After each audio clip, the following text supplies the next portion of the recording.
Ok, capítulo 6 de Hebreos. Hoy vamos a ver una hermosa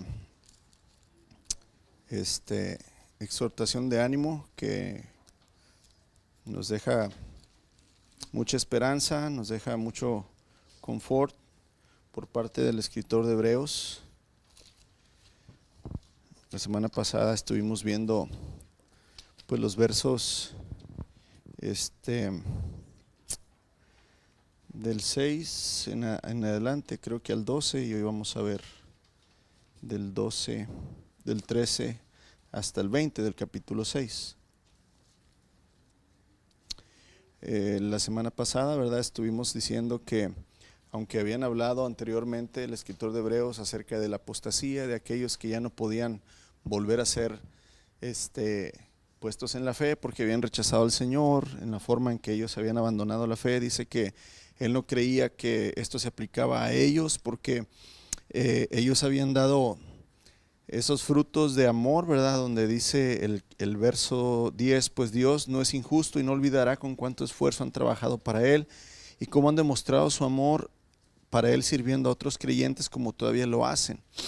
Estuvimos hablando de esto la semana pasada, que la verdadera forma de asegurar, ¿verdad?, nuestra salvación o de sentir, ¿verdad?, la seguridad de la salvación es precisamente el vivir y crecer en amor continuamente, ¿verdad?, en el servicio hacia los otros, demostrando ese amor.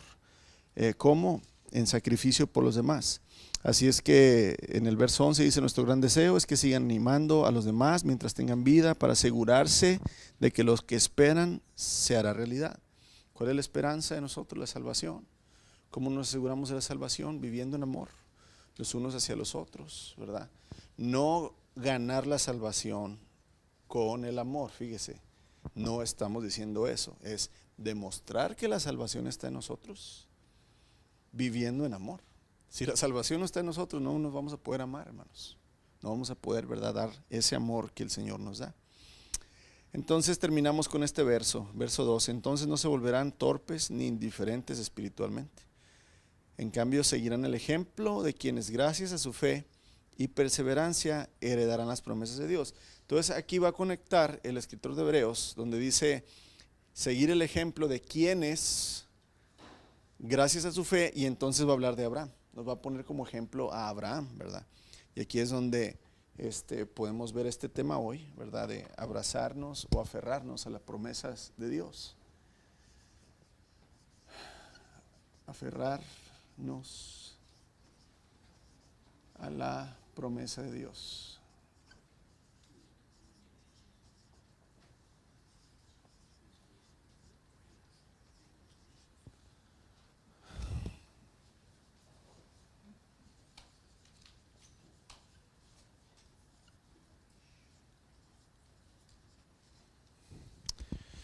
Aquí, por consiguiente,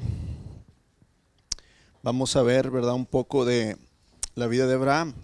Y empieza así, ahí lo tienen en sus hojas, ¿verdad? Dice, por ejemplo, estaba la promesa que Dios le hizo a Abraham. Como no existía nadie superior a Dios por quien jurar, Dios juró por su propio nombre, diciendo: ciertamente te bendeciré y multiplicaré tu descendencia hasta que sea incontable. Entonces Abraham esperó con paciencia y recibió lo que Dios le había prometido. Ahora bien, cuando las personas hacen un juramento, invocan a alguien superior a ellas para obligarse a cumplirlo, y no cabe ninguna duda de que este juramento conlleva una obligación. Dios también se comprometió mediante un juramento para que los que recibieran la promesa pudieran estar totalmente seguros de que Él jamás cambiaría de parecer. Así que Dios ha hecho ambas cosas, la promesa y el juramento. Estas dos cosas no pueden cambiar porque es imposible que Dios mienta. Por lo tanto, los que hemos acudido a Él en busca de refugio podemos estar bien confiados, aferrados a la esperanza que está delante de nosotros. Esta esperanza es un ancla firme y confiable para el alma. Nos conduce a través de la cortina del santuario interior de Dios.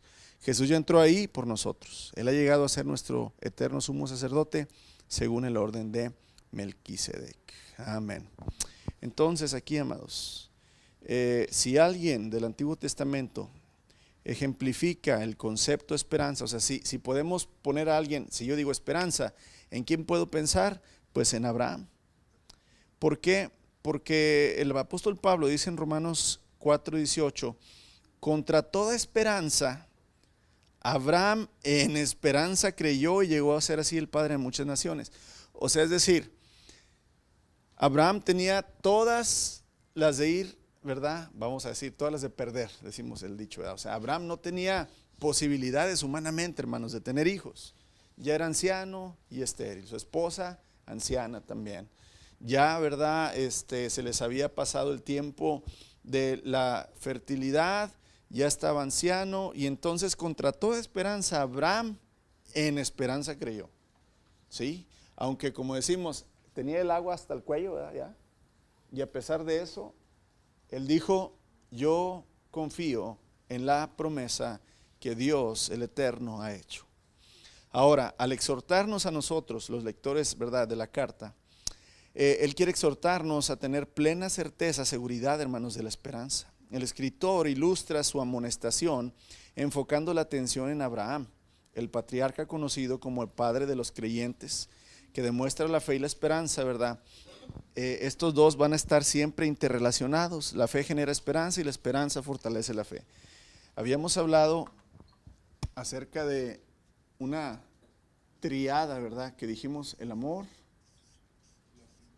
la fe y la esperanza.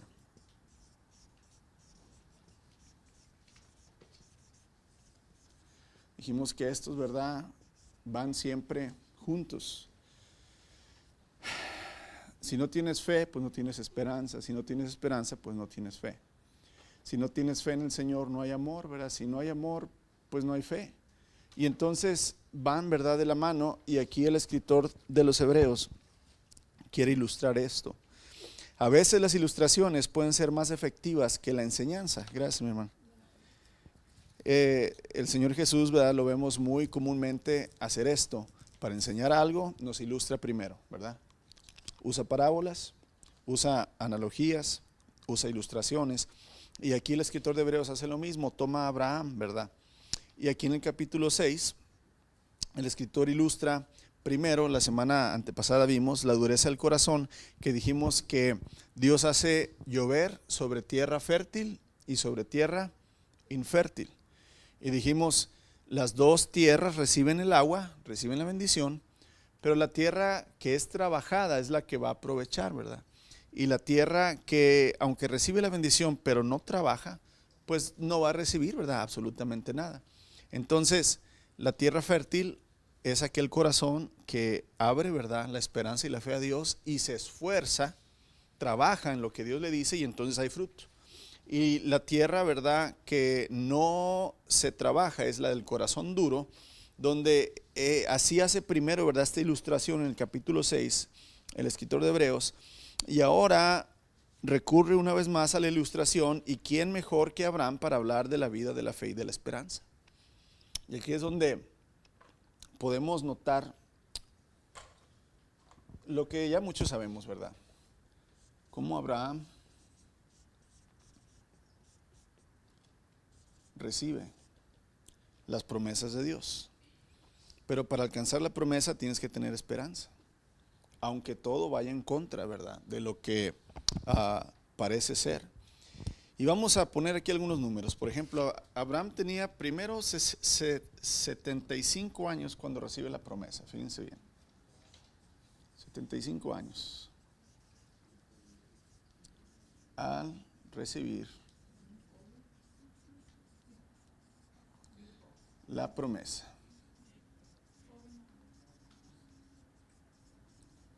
A los 75 años ustedes ya tienen ¿qué? Bisnietos, hermanos. Abraham no tenía hijos. Imagínense que a la edad de ahorita le dijeran a usted: vas a tener tu primer hijo. No se quejen, hermanas, no han tenido bendiciones antes. No, a ver, pero estamos hablando aquí de una pareja que nunca ha tenido bendiciones, jamás. No saben qué es batallar, ¿verdad? No saben qué es gozar de los hijos. Tanto miedo, hermanos. Bueno, a los 75 años recibe la promesa. No que recibe y se cumple la promesa, recibe apenas, ¿verdad?, la promesa. de que Dios haría de él, ¿verdad?, una gran nación. Así es que después el Señor le vuelve a recalcar la promesa. Después, ¿verdad?, que se separa de Lot, porque él quería a su sobrino Lot, pues como su hijo, era lo más cercano que tenía. Y prácticamente, hermanos, algunos años más tarde, al no recibir todavía el cumplimiento de la promesa, Lot quiere dejar a su siervo más fiel como heredero de sus posesiones, ¿verdad? Prácticamente, pues no ve cumplida la promesa y le dice a Eliezer, su siervo, ¿verdad?, que lo va a heredar. Pero cuando Abraham tenía 86 años,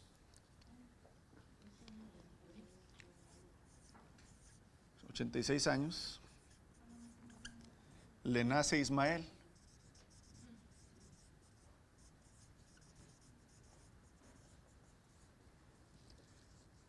El hijo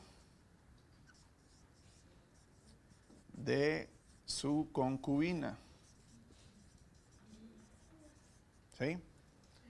Más bien dicho, de la concubina de Sara, no de él, ¿verdad? Pero Ismael no es el hijo de la promesa, hermanos, ¿verdad? Ismael le prometió, perdón, Dios le prometió a Abraham y a Sara. No nada más a Abraham, sino a Abraham y a Sara. Así es que, y el hijo de la promesa todavía, ¿verdad?, el hijo del pacto todavía no nace. ¿Cuándo nace, hermanos, el hijo del pacto? Cuando tenía 100 años. Nace Isaac.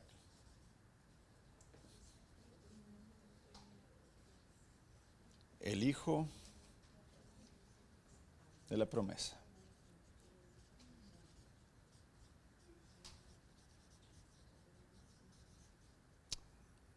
¿Ok?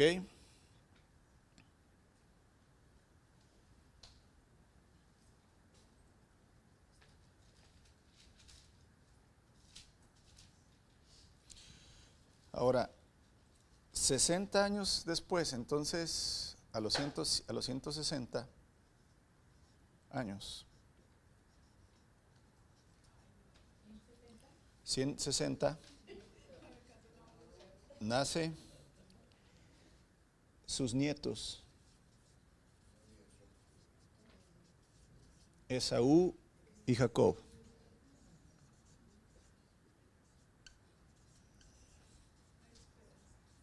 Ok. Entonces, fíjense cuánto tarda, hermanos, de cuando recibe la promesa a que sea cumplida. La primera promesa, ¿cuánto tarda? 25 años. Nosotros con un mes de oración ya estamos desesperados. ¿Sí? Con 3 años de rebeldía a nuestros hijos ya estamos que Dios nos va a salvar. ¿Sí? Con 10 años perdemos toda la esperanza. Pero pues aquí fueron 25 años, hermanos, para que una de las promesas fuera cumplida. Y luego 60 años después, porque una cosa es, tendrás un hijo, y ese hijo va a tener una grande descendencia. Entonces, 25 años para que le nazca el hijo, pero después, hermanos, no hay noticias de los nietos, y no hay noticias de los nietos, y no hay noticias de los nietos. Tal vez Ismael sí ya había tenido muchos nietos, es su primer hijo, ¿verdad?, pero no era el hijo de la promesa, no era el hijo de Sara y él. Y hasta 60 años después de que se cumple la primera promesa, se cumple la segunda. Entonces, 60 años, primero fueron 25 y luego 60 más. Y eso nos hace reflexionar, ¿verdad? De decir, la esperanza es parte fundamental de la fe. La esperanza es la parte fundamental de la fe. Sí, no, sí, hermana. Fallece a los 175 años, Abraham. Sí. No, ya no. Ya lo máximo eran 80, ya estaba establecido. Cuando Dios le dice a Noé, ¿sabes qué? Lo máximo que van a vivir los hombres son 80. Pero el Señor tiene sus acepciones siempre, ¿verdad? Que en este caso, ¿verdad? Abraham, 175 ya para el tiempo en que Abraham vivía, ya era mucho, ya era mucho. Entonces, Abraham pudo ir a los Sweet 15 quinceañero de Esaú y Jacob. ¿Sí? Aquí es donde, entonces, hermanos, la esperanza es parte fundamental de la fe. La fe requiere esperar con esperanza, requiere tener paciencia con esperanza, no nada más paciencia sin creer y sin esperar. Y aquí es donde entonces Dios le hizo a Abraham su promesa bajo juramento. Y aquí es donde mucho tiene que ver el juramento, hermanos. O sea, es decir, ¿por qué el Señor, si se fijan, si regresamos a la lectura de la Biblia, como no, en el verso 13, como no existía nadie superior a Dios por quien jurar, Dios juró por su propio nombre. Y la pregunta es, ¿por qué Dios jura? O sea, hace un juramento. Si es Dios, o sea, ¿por qué aquí en el mundo lo común, verdad? Cuando vemos en las películas o en el catolicismo siempre le hacen, por esta te lo juro. ¿A qué se están refiriendo?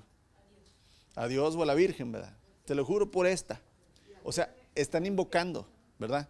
Están invocando a alguien que ellos creen que es superior a ellos. Pero Dios es lo más sublime.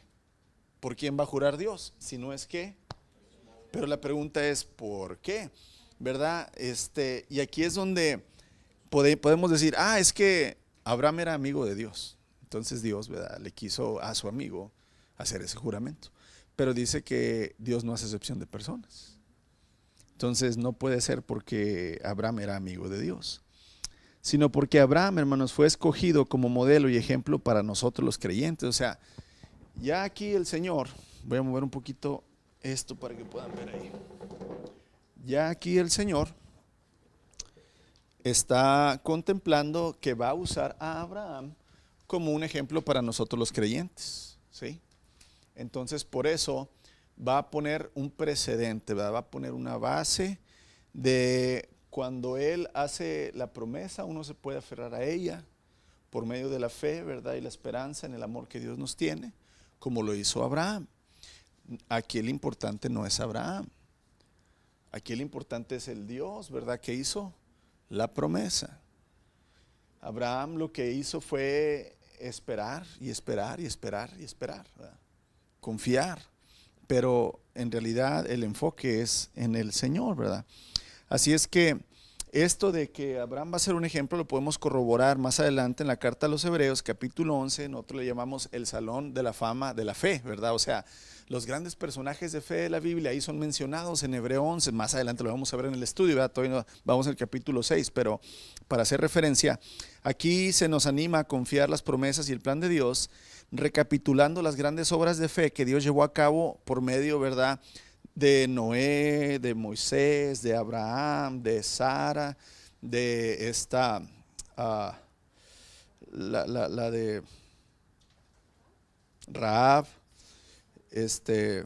varios que van mencionando, ¿verdad?, en el capítulo 11, hace una recapitulación, lo que Dios les promete, cómo se cumple y entonces usa estos personajes bíblicos para nuestro ejemplo.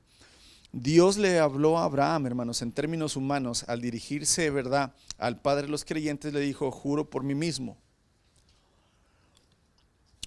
Aquí lo que estamos viendo, hermanos, es que Dios necesitaba jurar para garantizar la confiabilidad de su palabra. Acuérdense, aunque fuimos hechos a la imagen de Dios, nosotros somos carnales, somos finitos, tenemos límites, no conocemos el futuro, no vivimos, ¿verdad?, en la eternidad, y entonces para nosotros el futuro es incierto. El futuro nos causa algo de afán, nos causa algo de ansiedad, curiosidad, duda, y Dios no quería que Abraham tuviera dudas. Dios no quería que Abraham, ¿verdad?, estuviera desconfiado, porque acuérdense, iban a pasar años para que esa promesa fuera cumplida. Y no quería que Abraham cuiteara, ¿verdad?, en esos años. Entonces la manera en que el Señor se asegura que Abraham va a confiar en él es, le dice: Abraham, te juro por mí, porque yo soy Dios, ¿verdad? Que mi promesa se va a cumplir, te lo garantizo, es verdad, mi promesa es fiel. O sea, Dios, hermanos, adoptó al modo humano de hacer las cosas y juró por sí mismo. Hay varios ejemplos que usted puede ver cuando Dios, ¿verdad?, jura por sí mismo, ¿verdad?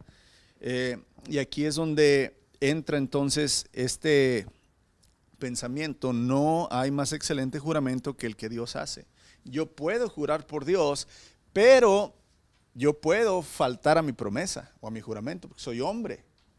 Pero cuando Dios jura por Él mismo, hermanos, tenemos que tener toda la seguridad que eso se va a ¿qué?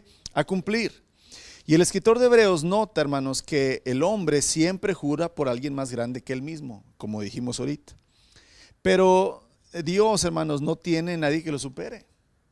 Por lo tanto, Él jura por sí mismo. Dios se identificó en cierto sentido con su palabra cuando juró y le hizo a Abraham su promesa. La promesa solemne vino directamente como respuesta a la fe de Abraham.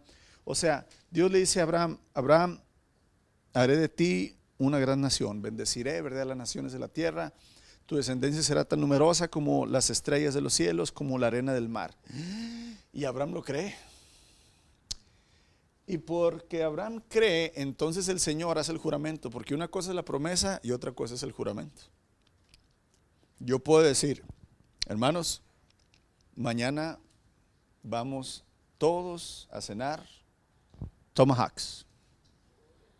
Todos, cada uno su tomahawk. El pastor va a pichar, ¿verdad?, con ganas. Yo puedo hacer la promesa. Pero si no hago el juramento, a lo mejor van a decir: no, hombre, estaba jugando, el pastor siempre juega con eso. Nos dice que hay menudo y tamales y no es cierto, hay puro sándwich, ¿verdad? Pero pueden dudar de la promesa, pero cuando ya alguien dice: ¿sabes qué? Yo me comprometo. Ten por seguro que voy a cumplir lo que estoy diciendo. Entonces ya hay más confianza en lo que la persona está prometiendo. Pero aquí es donde entonces, ¿verdad?, Abraham en fe toma la promesa y por lo tanto Dios, hermanos, hace el juramento, ¿verdad? Abraham, porque creíste, entonces yo voy a, ¿verdad?, a cumplir, voy a prometerte y por mi nombre juro, ¿verdad?, que la promesa va a ser cumplida. Amados, cuando el cumplimiento de una promesa va a llevar tiempo, se necesita y se requiere una certeza adicional. Por eso nosotros ahora, los hombres, ¿verdad?, ya no tenemos tratos de palabras, sino que ahora tenemos un contrato, ¿verdad? Le ponemos cláusulas, le ponemos estipulaciones, reglas, deberes que hay que cumplir, y le firmas tú y le firmo yo, y la ley avala, ¿verdad?, ese juramento, que es por medio de un contrato. Pero pues Dios no necesita, ¿verdad, hermanos?, eso, sino que en aquel tiempo se llevaba a cabo por la palabra, y en este caso pues Dios lo hace por Él mismo, porque no hay nadie más supremo que Él. Como ejemplo de ello, hermanos, podemos notar que en las Escrituras, cuando los hombres hacen un juramento, para indicar lo serio y confiable de sus palabras, juran por alguien o algo mayor que ellos mismos. Israel decía: vive el Señor, que yo vendré y te ayudaré. O sea, haz de cuenta de decir, cuando dicen ellos vive el Señor, están diciendo: te lo juro por Dios. Vamos a ver algunos ejemplos rápidamente. Génesis capítulo 14.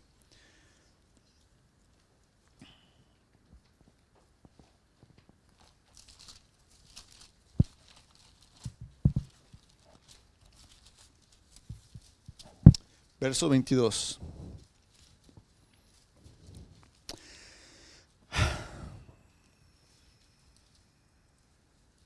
Aquí es cuando Abraham, ¿verdad?, rescata a su sobrino Lot.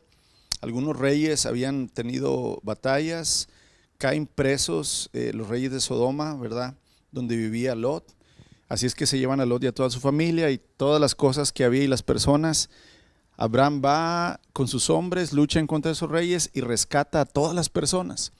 Cuando el rey, ¿verdad?, prácticamente de Sodoma sale y ve que Abraham recupera todo, le dice: Abraham, puedes quedarte con todo el botín, nada más dame a las personas. Y Abraham le responde y le dice: al rey de Sodoma, verso 22, juro solemnemente ante el Señor, o sea, vive el Señor, Dios altísimo, creador de los cielos y la tierra, que no voy a tomar nada de lo que tú me prestes, de lo que a ti te pertenece, ni un simple hilo, ni una correa de sandalia, de modo que no puedas decir, yo soy quien enriqueció a Abraham. O sea, aquí él está haciendo una promesa, le está diciendo, mira, rey, te juro por Dios que no voy a agarrar nada tuyo, para que no seas tú después, cuando yo sea rico, que digas, Abraham es rico porque yo le di ¿qué? Todo lo que tiene. Entonces él dice, vive el Señor, te juro por el Dios altísimo que no voy a agarrar nada. Esa era la manera, hermanos, en que los hombres antes hacían, ¿verdad?, un juramento. Se hacían, ¿verdad?, prácticamente promesas, y así puedes encontrar muchas en la palabra. Pero dice el autor, hermanos de Hebreos, que Dios no tiene a nadie mayor por quien jurar. Así que cuando desea confirmar su promesa de este modo, jura por sí mismo. Esto nos confirma que Dios mismo da testimonio de que Él, hermanos, es superior a todas las cosas. Y aquí es donde entonces, si Dios jura por Él mismo y Él es superior a todas las cosas y podemos confiar plenamente en Él, entonces podemos entender que las promesas de Dios son inmutables, o sea, no cambian. Las promesas de Dios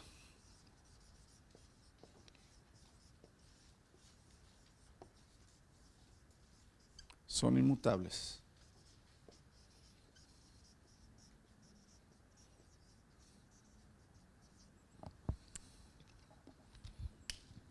Si algo tiene el ser humano, hermanos, es que somos muy cambiantes, somos muy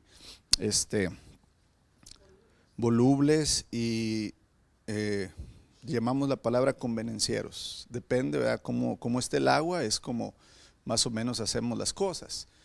Pero Dios no es así. Dios, cuando promete algo, su promesa no va a cambiar. Pase lo que pase, suceda lo que suceda, las promesas de Dios son inmutables. Abraham, hermanos, pudo ver el cumplimiento de la promesa solamente en Isaac y después en su nieto Jacob.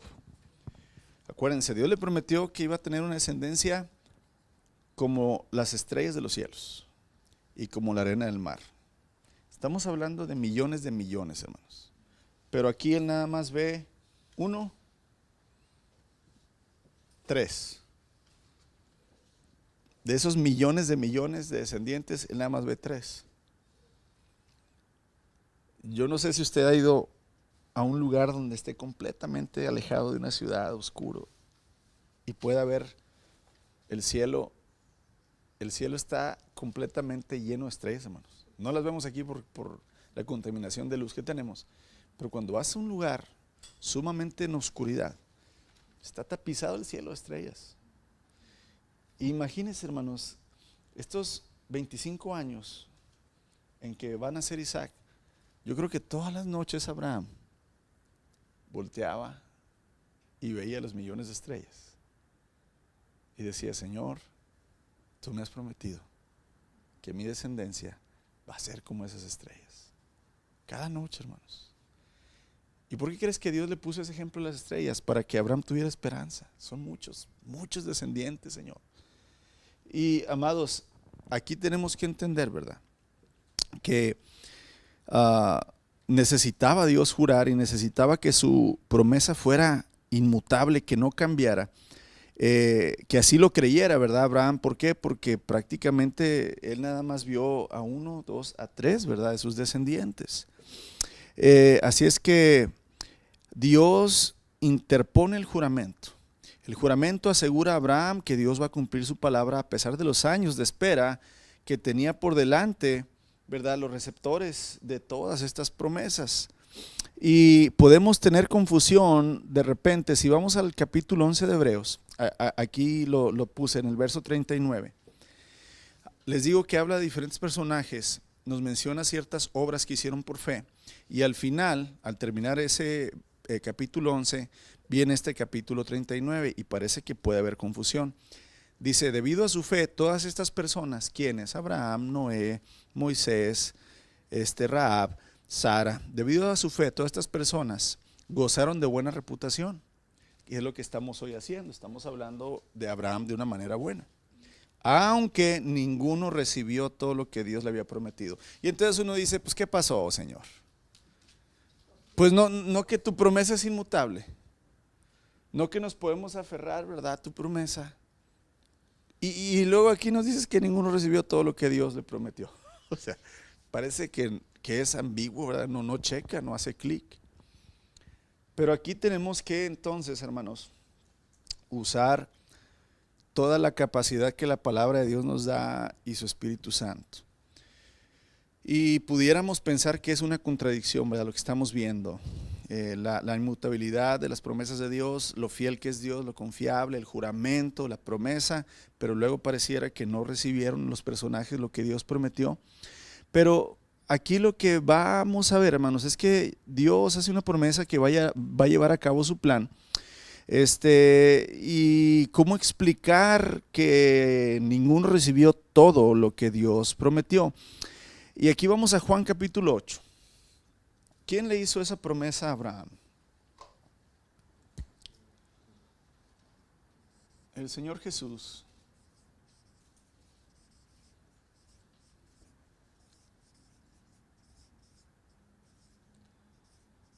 Le hace la promesa a Abraham.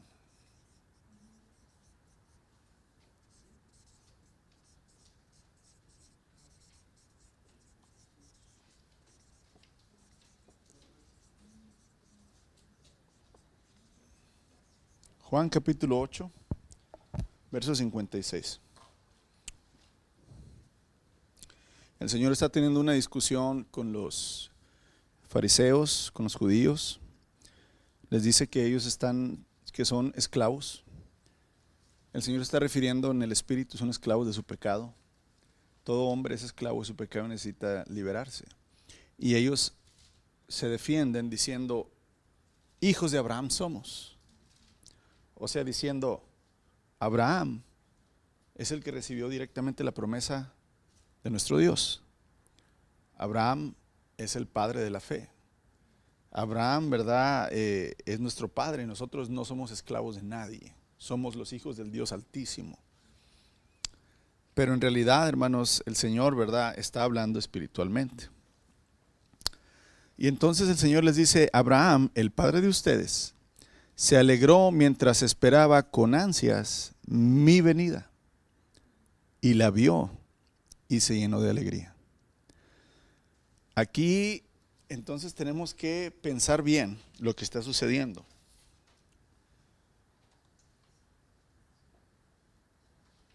La promesa de recibir un hijo se cumple. La promesa de recibir descendencia se cumple.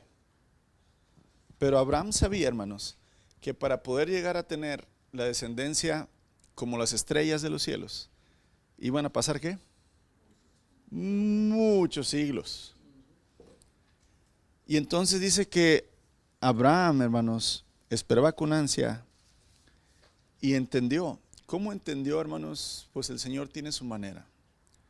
Entendió que todo esto que él iba a recibir no era para un propósito de fama solamente de Abraham, sino que él entendió que la promesa en realidad, hermanos, era el Mesías.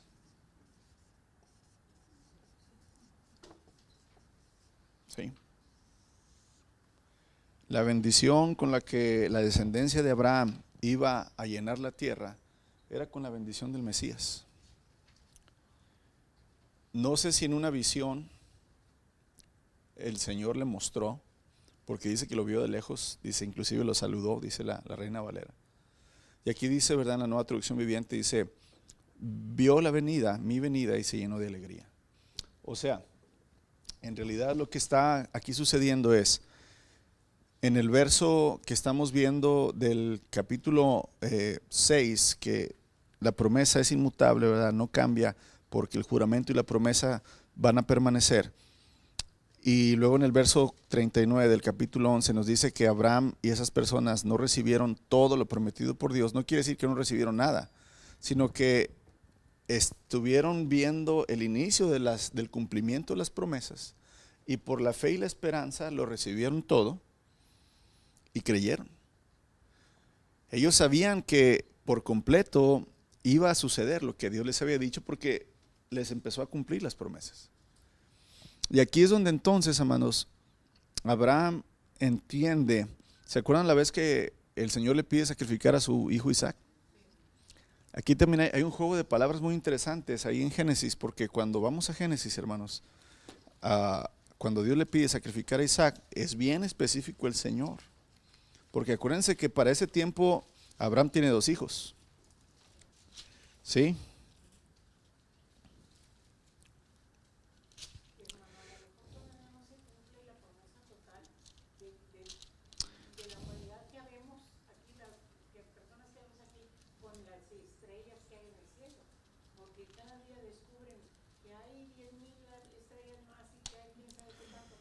Bueno, eso es el hombre, pero Dios sabe. Aquí tenemos que entender esto. Siempre hay que quitarnos de la mente la ciencia humana. Los pensamientos preconcebidos quiere decir lo que ya creemos que entendemos, y tomar la Biblia y aceptarla tal cual es. Dice la palabra de Dios que Dios conoce a cada estrella por su nombre. Eso quiere decir que ahorita no se están creando estrellas.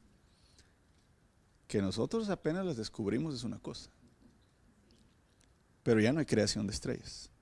Dice que Dios a cada una la conoce por su nombre, la llama por su nombre, a todas las Pleiades que hay.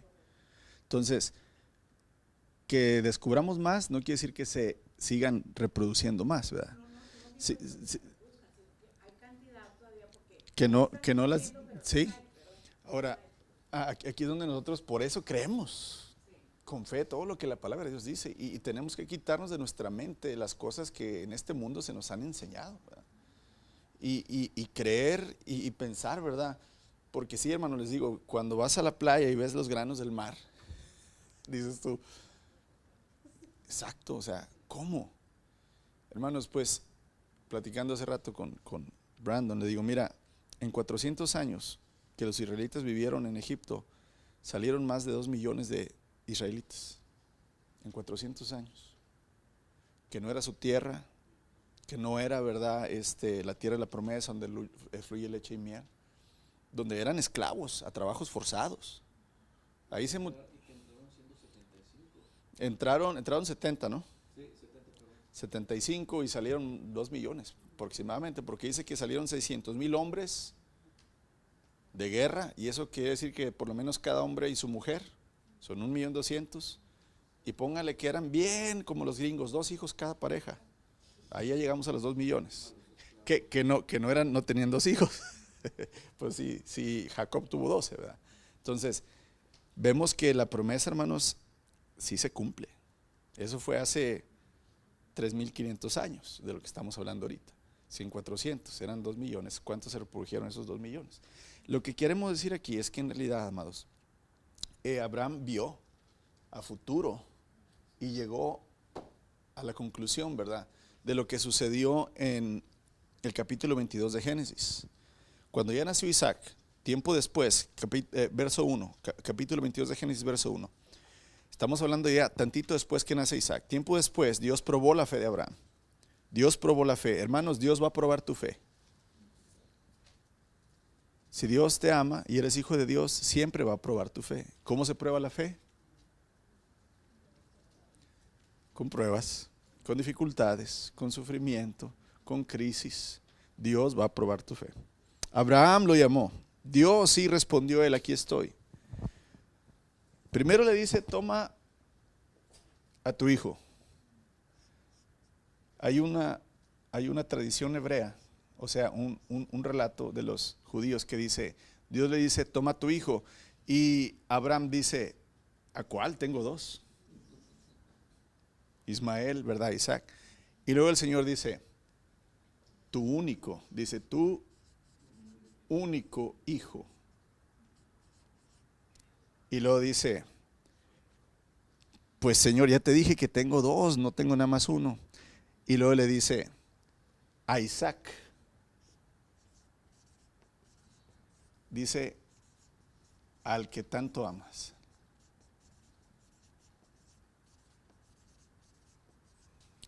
así bien claro el Señor más no puede ser, ¿verdad? Porque pues seguro Abraham iba a tomar ¿a quién? A Ismael. No al consentido, hermanos, ¿verdad? No al coyotito, a Kiko no. Se iba a llevar al chavo. Ya sabemos todo lo que es el relato. Se va con él, se va con los siervos, se lleva un burro, agarra leña. 3 días se tarda en llegar al monte donde Dios le mostró. Le dijo a los siervos: quédense aquí, vamos a subir mi hijo y yo, ofreceremos sacrificio y bajaremos. Van subiendo. Isaac, que no era un niño de 8 años, para que Isaac llevara la leña para quemar el sacrificio, quiere decir que ya era un muchacho que podía cargar suficiente leña. Empieza a pensar: mi papá lleva el cuchillo, llevamos el fuego, llevamos la leña, pero no está él, el cordero. Oye papá, ¿y qué vamos a sacrificar? Ya se les andaba oliendo Isaac. Hijo, no te preocupes, el Señor se proveerá, no dice nos proveerá, dice se proveerá a Él mismo. O sea, el sacrificio es para Él. Él se proveerá, ¿verdad?, de un cordero. Ya sabemos lo que pasa, llegan arriba. Ya en su corazón y en su mente Abraham ya había matado a Isaac, hermanos. Y había pensado: si Dios me prometió que Él era el de la promesa, Dios me lo va a revivir. Ya lo iba a matar y el ángel viene: hey, no le hagas daño a un muchacho, baja el cuchillo, el Señor ha visto, ¿verdad?, que eres fiel a su promesa. Y entonces un cordero, un carnero está ahí, ¿verdad? Al momento, hermanos, que en el monte, ¿verdad?, por aquí iba subiendo Isaac y Abraham, y por el otro lado iba subiendo ya, ¿verdad?, el corderito. Dios ya iba proveyendo lo que iban a necesitar. Abraham lo vio, hermanos, de lejos. Abraham confió, Abraham esperó en que el Señor iba a cumplir su promesa. Y pues no dudó, porque le iba a atravesar con un cuchillo el muchacho. O sea, y eso es la esperanza. O sea, es decir, contra toda esperanza, contra todas las cosas, aunque hermanos ya te digan, ¿verdad?, es imposible. Esa palabra la utilizó Dios con Sara, cuando Sara se rió, ¿verdad?, que Dios le dijo: dentro de un año volveré y vas a tener un hijo. Y Sara se ríe y luego dice: hey Sara, ¿acaso hay algo imposible para Dios? Sara dijo: no me reí. La mujer queriendo discutir con Dios, hermanos. El Señor le dice: te reíste. ¿Cómo de que no?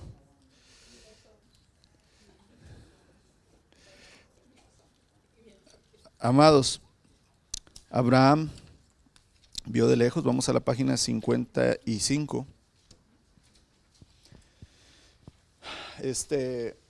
No se contradice Hebreos 11:39.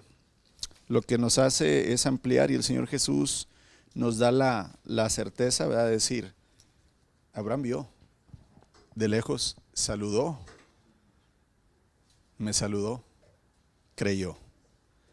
Y aquí nosotros podemos comprobar que la promesa de Dios fue cumplida a su totalidad, hermanos.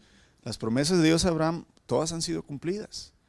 Lo hizo famoso, le dio un hijo, le dio descendientes, le dio numerosa descendencia como, ¿verdad?, las estrellas de los cielos y la arena del mar.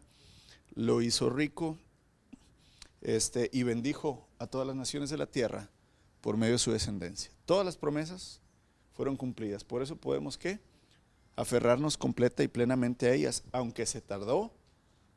Desde que Abraham, hermanos, recibe la promesa hasta que nace el Mesías, pues estamos hablando más o menos de unos 1700 años.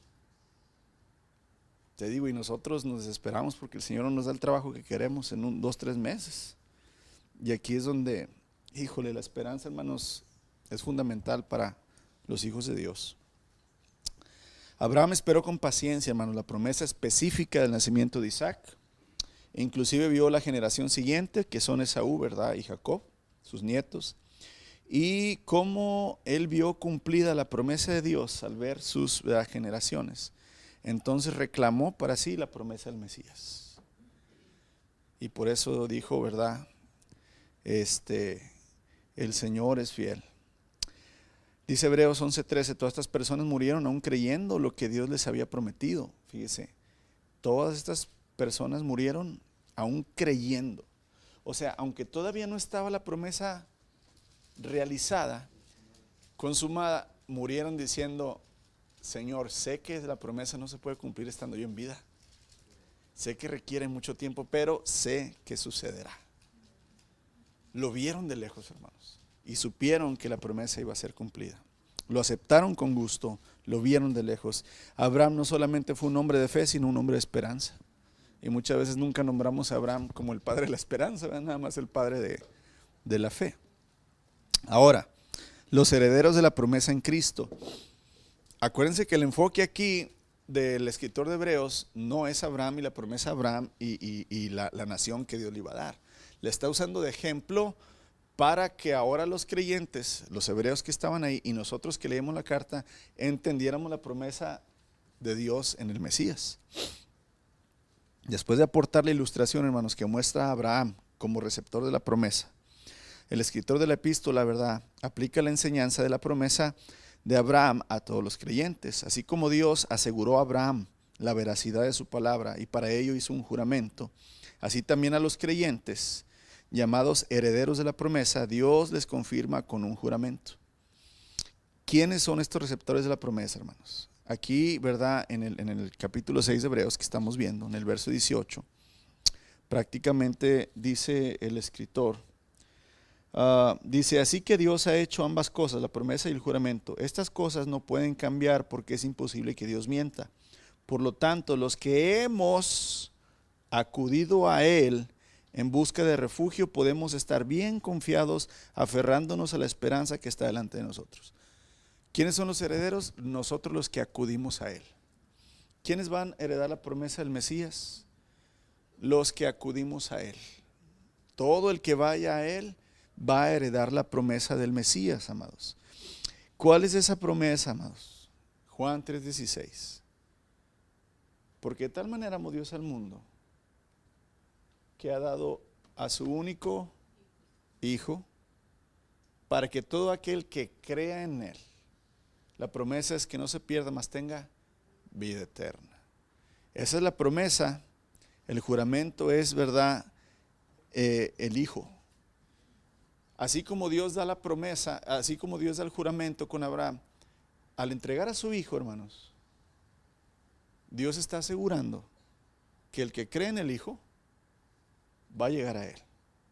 Ya prometió, ya el Señor dio la firma con sangre, un contrato con sangre, hermanos, que era lo mayor que se podía hacer anteriormente para poder hacer un trato.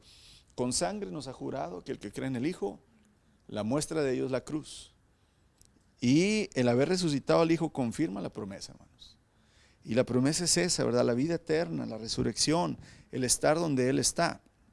Así es que todos aquellos que se aferran correctamente, hermanos, a esta esperanza de la vida eterna, son los herederos de la promesa de Dios y del reposo prometido. Acuérdense que también en el capítulo 4 de Hebreos nos habló mucho acerca del reposo que Dios les había prometido al pueblo de Israel, que ahora nos promete a nosotros. Aferrarnos a la promesa no es algo que hagamos desganadamente. O sea, cuando tú crees en algo y cuando tú te apropias de una promesa, ¿verdad?, de un juramento, pues no dices, pues a ver si chicle y pega, ¿verdad?, a ver si se logra. No, empiezas tú a ver la manera, ¿verdad?, de decir, ok, si Dios me lo prometió, yo tengo que poner manos a la ¿qué? A la obra. No hacer la obra de Dios, hermanos, jamás interfieras con eso. Fue lo que sucedió aquí, ¿verdad?, con Sara y Abraham, ¿verdad? Ellos metieron sus manos para ayudarle a Dios y nace Ismael, que no es el hijo de la promesa. Y de Ismael vienen todos los árabes. ¿Y quiénes son los peores enemigos de los judíos? Ahorita los palestinos que están ahí son los árabes, los hijos de Ismael. Cuando queremos ayudarle a Dios, nos echamos nosotros hormigas a nosotros mismos, hermanos, ¿verdad? son los árabes. Los palestinos son árabes. No, ellos creen en Alá. Ellos, pues, ellos creen, o sea, Alá es el nombre para ellos de Dios y el profeta es Mahoma, ¿verdad? Y aquí acuérdense, hermanos, los ismaelitas, ¿verdad? O sea, los descendientes de Ismael son los árabes. Y Dios también los bendijo. Abraham tuvo más hijos después de Ismael, e Isaac tuvo hijos e hijas. Abraham, sí, con otras mujeres, tuvo hijos e hijas. Y Dios los bendijo a todos. Dios le dijo, a toda tu descendencia yo voy a bendecir. ¿Por qué crees que los árabes tienen petróleo? Porque el Señor bendijo a todos los descendientes, no nada más a Isaac, son los hijos de la promesa. La mayor bendición hacia las naciones, hermanos, es el Mesías. Nada se puede comparar de la descendencia del rey David, ¿verdad? O sea, el Mesías es el mayor tesoro que Dios le dio a Israel. Y el Mesías ahora nos hace ser pueblo de Dios, toda tribu, lengua y nación, ahora somos pueblo de Dios. Pero el Señor también le dijo, yo voy a bendecir a tus descendientes, a todos, ¿verdad? Entonces los árabes, ¿verdad? Como ellos dicen que Ismael es el hijo mayor de Abraham, entonces por eso rechazan a los judíos que son descendientes de Isaac. Tu padre Isaac, le dicen a los judíos, le robó, ¿verdad?, la herencia a Ismael, y por eso es pleito casado, ¿sí? Que lo mismo sucedió, ¿verdad? Esaú y Jacob, ¿verdad? Estos eran gemelos. Y acuérdense que Esaú saca primero el brazo, o es al revés, Jacob.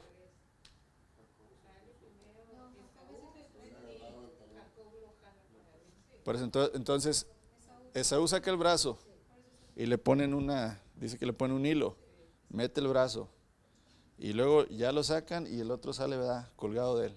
Ok, entonces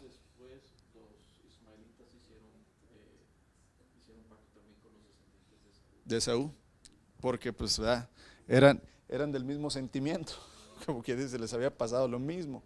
Entonces, por eso es importante tener nada más un panorama, ¿verdad? Cómo todo sucede, hermanos, y tiene repercusión 3500 años después, ¿verdad? Cómo el tener un hijo desencadena todo lo que vemos ahorita, ¿verdad? Entonces, amados, aferrarnos a la promesa de Dios no es algo que hagamos desinteresadamente, ¿verdad? O sea, sin ganas o nada más con los brazos cruzados. Al contrario, debemos alcanzar la esperanza con el esfuerzo humano, pero con el aliento que recibimos de la palabra de Dios y la ayuda del Espíritu Santo. O sea, es lógico que cuando uno viene a los pies de Cristo, sabes que ahora, dice el Señor, vas a negarte y vas a seguirme todos los días de tu vida. O sea, vas a llevar esfuerzo, vas a tomar tu cruz. Es esfuerzo, hermano. O sea, la vida cristiana es intencional. Buscas de Dios, buscas agradarle, lo buscas a Él. No buscas qué hacer, no tienes que buscar qué hacer, hermanos. Dios te da lo que tienes que hacer. Tienes que buscarle a Él. Él abre las puertas, Él pone las personas, Él abre las oportunidades. Pero tienes que buscarle a Él. Y al buscarle a Él, hermanos, sucede lo que tiene que suceder. Les he dicho mucho el ejemplo del rey Saúl. El rey Saúl, cuando fue ungido por el profeta, ¿verdad?, Samuel, él andaba buscando las burras de su papá que se le perdieron. Él no andaba buscando ser rey. Obedeciendo a su padre, hermanos, haciendo lo que el padre le dice, Dios lo unge como rey. O sea, no tienes que andar buscando tú ser ungido como rey, sino que cuando haces lo que Dios te dice, va a suceder lo que Dios ya tiene planeado. Y ahí es donde le buscamos a Él y no buscamos qué hacer para Él. Él ya tiene todo. Uh-huh. Tiene que ver no con lo que hago, sino con lo que dejo morir para que... Es ambos.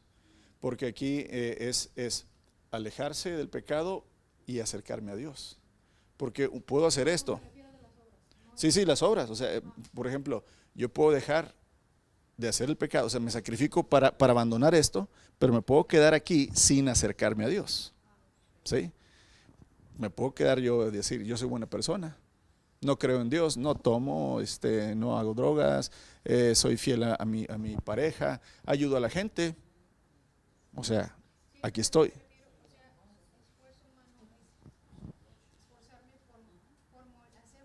Así es. Exactamente, aquí es ambiguo, son dos, me esfuerzo para hacer morir las obras de la carne y para entonces aferrarme y buscar al Señor, ¿verdad? El esfuerzo humano, ¿verdad?, es buscar a Cristo. Eh, Creo que es 1 Corintios. 1 Corintios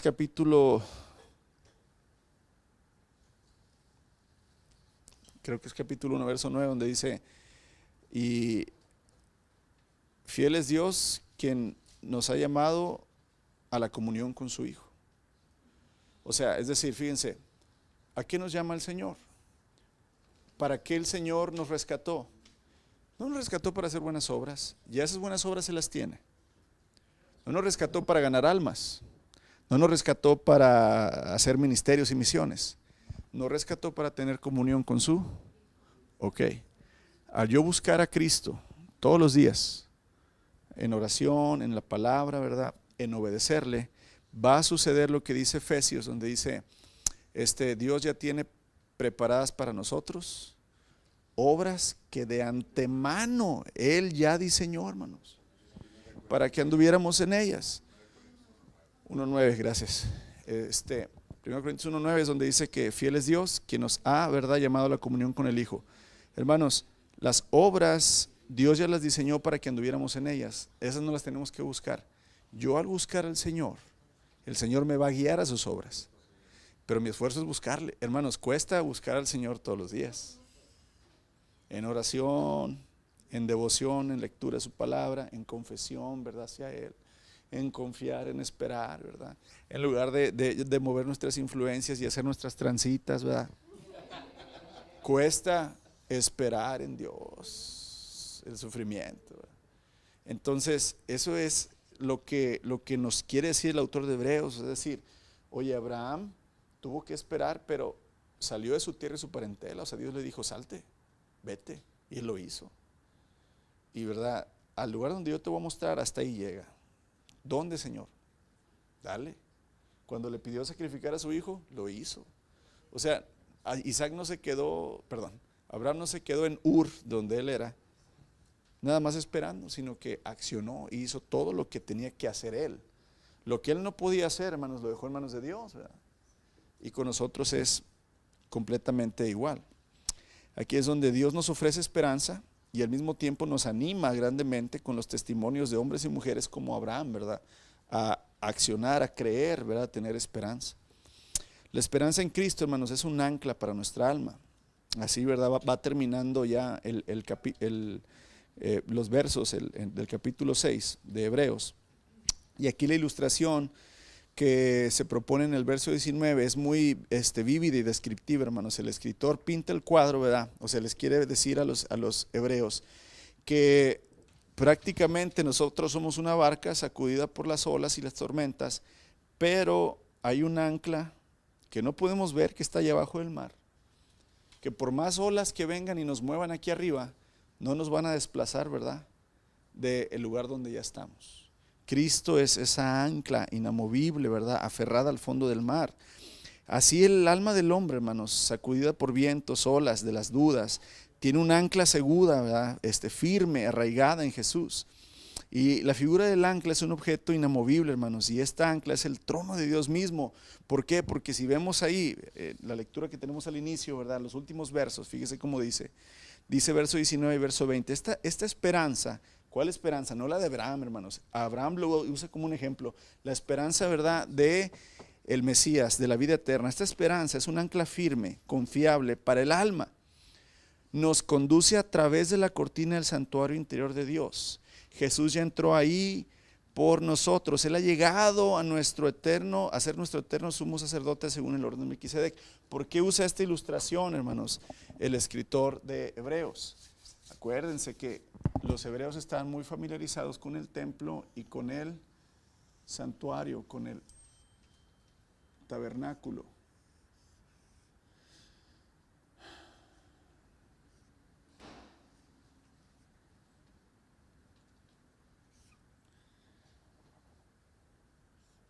Acuérdense que aquí en el lugar santísimo está la presencia de Dios, en el arca del pacto, ¿verdad? Lugar santísimo, lugar santo, el atrio, el tabernáculo. aquí al patio, este es el altar, ¿verdad? Y este es el lavabo, donde se lavan las manos. Aquí en el lugar santo nada más entraban los sacerdotes,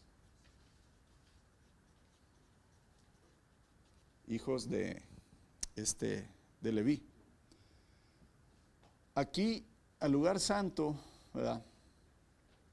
Nada más entraban los hijos de Aarón.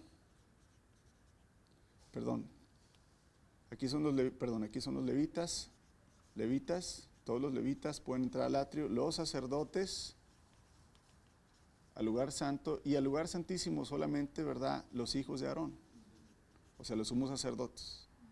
Esto es una cortina. Nadie podía meterse a esa cortina a la presencia de Dios. Nadie, nada más una vez al año, los hijos de Aarón. Nosotros como pueblo, hermanos, ni siquiera podíamos entrar al atrio, al patio. No teníamos el derecho. Todos nosotros, la pelucilla, aquí estamos afuera. Nosotros dependíamos de los levitas para los sacrificios, ¿verdad? De nuestros sacrificios y de los inciensos y los sacerdotes, y de una vez al año que el sumo sacerdote, ¿verdad?, expiara nuestros pecados con la sangre del cordero. Pero dice que ahora Cristo, hermanos, atravesó, ¿verdad?, por completo todo, y ahora Él es nuestro eterno sumo sacerdote. Ya no nada más uno que está una vez al año ahí. Él está, ¿verdad?, ahora en el trono de Dios intercediendo por nosotros para siempre. Así es que nuestra esperanza está fundada en Jesús, que ha entrado al santuario interior, hermanos. Un ancla permanece sin ser vista en el fondo del mar. Nuestra esperanza permanece sin ser vista. Nosotros no vemos al Señor Jesús, pero sabemos, confiamos, estamos seguros, ¿verdad? Tenemos esperanza que Él ya, hermanos, entró al lugar santísimo e intercedió con su sacrificio, ¿verdad?, en el cielo. Dice el apóstol Pablo a los romanos, ahí en Romanos 8, dice: recibimos esa esperanza cuando fuimos salvos. Si uno ya tiene algo, no necesita esperarlo. Pero si deseamos algo que todavía no tenemos, debemos esperar con paciencia y confianza. Hermanos, el ancla de nuestra esperanza tiene su absoluta seguridad en que Jesús, en su forma humana, ahora glorificada, o sea, el Señor ha subido al cielo, ha entrado en ese lugar altísimo. Él ha entrado al cielo en su humanidad como garantía de que también nosotros estaremos con Él. Esta garantía es indicada con la frase: Jesús ya entró ahí por nosotros. Él va delante de nosotros y nosotros le seguimos. Note, hermanos, también que el nombre que se menciona aquí es Jesús y no Cristo. O sea, en el verso 20 dice: Jesús ya entró. ¿Por qué Jesús? Porque acuérdense que Jesús, hermanos, es la representación de Dios hombre, ¿verdad? El Dios hecho hombre. Jesús, ¿verdad?, entró. Un recordatorio específico de la vida eterna del Señor. Damos vuelta y terminamos. Jesús ascendió, hermanos, en su cuerpo humano glorificado al cielo y entró a la presencia de Dios. Así como el cuerpo humano de Jesús ha llegado ante la presencia de Dios, del mismo modo nuestros cuerpos entrarán al cielo. Esa es nuestra esperanza. Jesús ha llegado a ser el sumo sacerdote para siempre. Esta oración está llena de significado, hermanos. Él no llegó al puesto a la diestra de Dios el Padre solo por haber cumplido su obra en la cruz, aunque sí llevó a cabo esa obra perfecta. Ahí mismo en Hebreos 9:28 dice: Cristo fue sacrificado una vez para quitar los pecados de mucha gente, una vez y para siempre. Por su muerte en la cruz, Jesús cumple las responsabilidades del sacerdote arónico, pero como sumo sacerdote, él tenía que pertenecer a una orden diferente. El escritor de Hebreos nos demostró ya, hermanos, y vamos a hablar más adelante de esto, del orden de Melquisedec, ¿verdad? Dios designó a Jesús como sumo sacerdote para siempre, según el orden de Melquisedec. Jesús llegó al trono de Dios porque fue de ahí donde originalmente descendió al mundo para hacer su obra. Si usted lee Filipenses capítulo 2, verso 5 en adelante, dice, ¿verdad?, que siendo en forma de Dios, se despojó a sí mismo, no importándole, ¿verdad?, siendo Dios. Quiere decir, el Señor está en el lugar que originalmente siempre ha estado. Por eso Él puede entrar directamente al santuario, al trono, interceder por nosotros, porque Él mismo es Dios, Él es Señor. Y aquí es donde es hermoso, hermanos, ver cómo el Señor nos deja ejemplos ¿verdad? Con la vida de tantos hombres y mujeres en la palabra, que podemos ver cumplidas las promesas a pesar de los años que tuvieron que pasar, cientos o miles de años. Y con eso tener esperanza, certeza, aferrarnos, ¿verdad?, a la promesa de Dios. Si usted ha puesto su esperanza, si usted ha puesto su vida, si usted ha entregado sus pecados y ahora está confiando en el sacrificio de Cristo y obedece, ¿verdad?, la palabra, y todos los días busca al Señor, todos los días vive en arrepentimiento, está apartándose del mundo y está siempre buscando la comunión con el Padre. Amados, usted tiene la esperanza y la promesa que aunque estamos esperando que el Señor venga, tal vez vamos a morir y no vamos a ver en vida al Señor, pero los muertos en Cristo resucitaremos primero y todos le veremos, ¿verdad?, descender en las nubes. Así es que las promesas del Señor, hermanos, podemos aferrarnos y saber que son, ¿verdad?, y serán cumplidas. Amén. Señor, gracias, Padre, porque podemos ver en tu palabra con toda la certeza que tú vas, Señor, a cumplir esas promesas que todavía, Señor, están por venir. Hemos visto que has cumplido todas las promesas, Señor, que les hiciste a tantas personas, hombres y mujeres, Señor, en tu palabra. Y eso nos da la seguridad que nosotros también vamos a recibir la esperanza, Señor, que tenemos. Así es que permítenos vivir confiados, esperando lo imposible, Señor, esperando contra esperanza. Siempre, Señor, viendo y enfocados en las cosas de arriba, no en las de aquí de la tierra, sabiendo que todas las cosas en ti, Señor, son confiables, no cambian, son inmutables, porque tú así eres, Padre. Tu palabra nunca cambia, es la misma ayer, hoy, por los siglos. Así es que queremos confiar y queremos estar, Señor, esperanzados en tus promesas. Bendito eres, Señor Jesús, y gracias por este momento en tu palabra. Te bendecimos y te damos gloria y honra. En tu nombre oramos, Jesús. Amén. Gracias, mis hermanos.